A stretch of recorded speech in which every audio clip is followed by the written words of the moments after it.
died 10 days later. But her words are with us, my friends, and must be with you on November 2nd, because on that day we fight for a restoration of our principles. It's more than kicking out one party and bringing in another party. That's just rearranging the alligators in the same putrid swamp. What we must do is not only clean out that swamp, but make sure we put the restraints in our law to make sure that swamp never returns.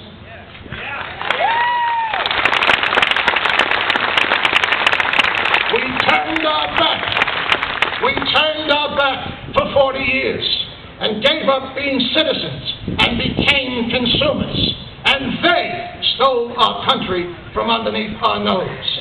They elected a president who quotes Karl Marx, bows to our enemies, and declares we are no longer a Christian nation. Do you believe, Wisconsin, we are still one nation under God?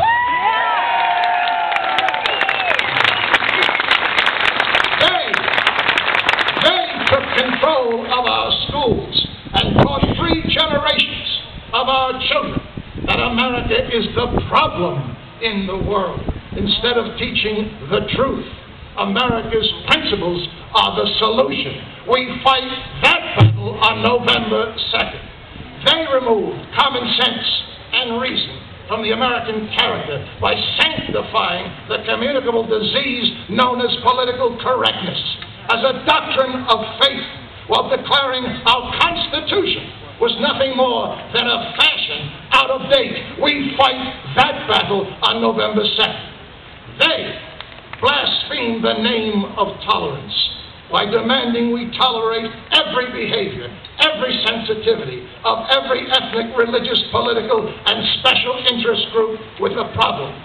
When you tolerate everything, you stand for nothing.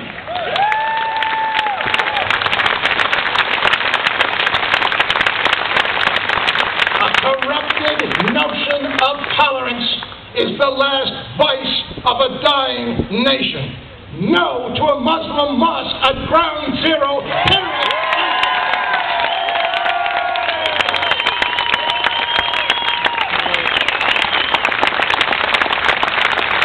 Sheboygan, this is not rally rhetoric. It's a fact, and you know it in your hearts. You have proven the certainty of history. When a free people stand up and speak out for what they know is right, first they ignore you, then they ridicule you and call you names, and then they fear you are telling the truth, and they attack you, and then you win.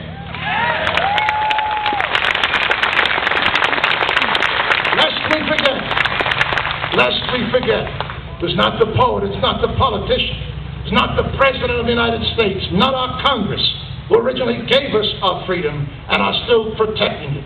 Would you please stand and give a standing, rousing ovation to the men and women of our armed forces all over the world.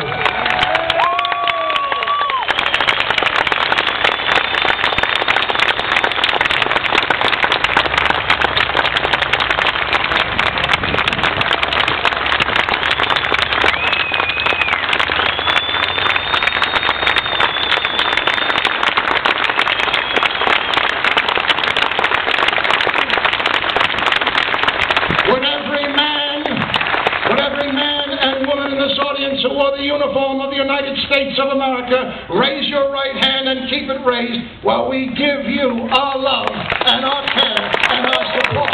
You have never let us down.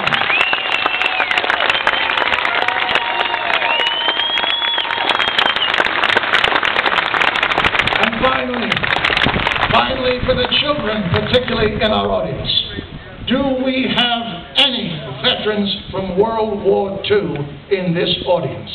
Would you be kind enough to raise your hand? Sir, could you join me on the stage? Is that possible? Would you stand up, at least where you are? To all the young boys and girls